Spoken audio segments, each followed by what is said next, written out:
एक बार एक गांव में एक बूढ़ा रहता था जिसका नाम था रमेश। वह तरह तरह के पापड़ बनाकर बेचता था। रमेश का स्वभाव बहुत ही मददगार और अच्छा था। उस गांव में कोई पापड़ वाला नहीं था। कुछ ही दिनों में रमेश का व्यापार बढ़ने लगा और कुछ दिनों बाद उसने अपने घर के बाहर एक नई दुकान लगाई, जहां से वह पापड़ बेचने लगा।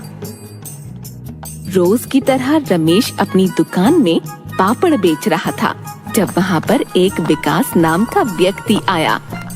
एक पापड़ का पैकेट कितने का है? एक पैकेट 10 रुपए का है बेटा। ठीक है, मुझे एक पैकेट आलू पापड़ का चाहिए। रमेश ने एक आलू पापड़ का पैकेट उसे दिया।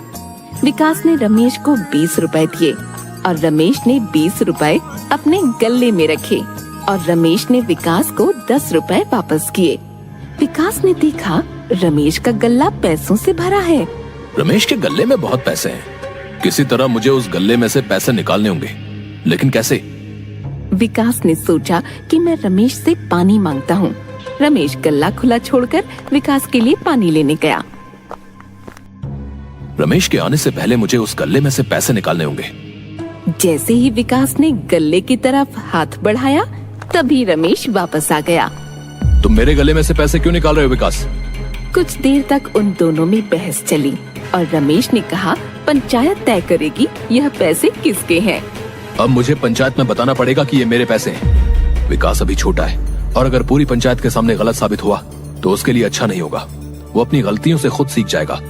अगर तुम्हें लगता है ये पैसे तुम्हारे हैं तो तुम रख लो, मुझे कोई बहस नहीं करनी है।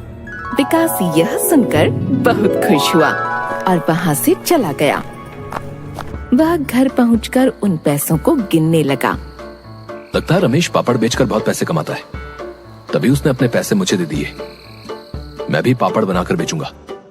अपने पैसों में रमेश से चुराए हुए पैसे जोड़कर उसने नई सामग्री ली और पापड़ बनाने शुरू किए।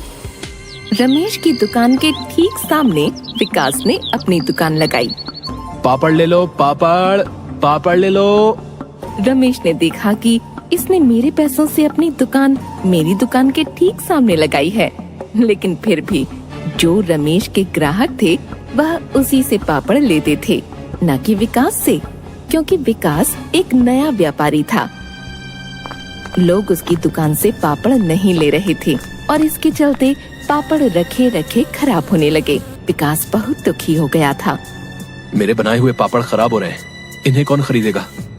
ऐसा बहुत दिनों तक चलता रहा और विकास का व्यापार बंद हो गया। विकास के पास खाने के लिए भी पैसे नहीं थे। वह दुख में सारा दिन दुकान पर ही बैठा रहता था। रमेश यह सब देख रहा था। रमेश से विकास का दुख देखा नहीं गया और वह उसकी दुकान पर गया। विकास ने रमेश को देखकर भी अनदेखा किया। विकास, तुम क्यों दुखी हो? तुम पापड़ की पनिया बदल क्यों नहीं रहे हो? विकास ने रमेश को पूरी बात बताई। विकास, चिंता मत करो, इस बार जैसे मैं बताऊंगा वैसे ही पापड़ बनाना। मैं तुम्हें पापड़ की सामग्री खरीदने के पैसे भी दूंगा और जब तुम्हारा व्यापार चलने लगेगा तब तुम मेरे पैसे वापस लौटा देना। मैंने आपके पैसे चुराए, आपकी दुकान के सामने अपनी दुकान लगाई और आप फिर भी मेरी मदद कर रहे हैं। मैं ऐसा बर्ताव दोबारा फिर कभी नहीं करूंगा। जैसा रमेश ने बताया, विकास ने वैसा ही किया और जल्द ही उसका व्यापार बढ़ने लगा। विकास ने रमेश के सारे पैसे वापस लौटा दिए। अब हर काम ईमानदारी से करना विकास। आपकी अच्छाई के कारण आज मैं अच्छे से व्यापार कर पा रहा हूँ। आज से मैं आपकी मदद करूंगा और आसपास के गांव में भी पापड़ प्रसिद्ध कर दूंगा।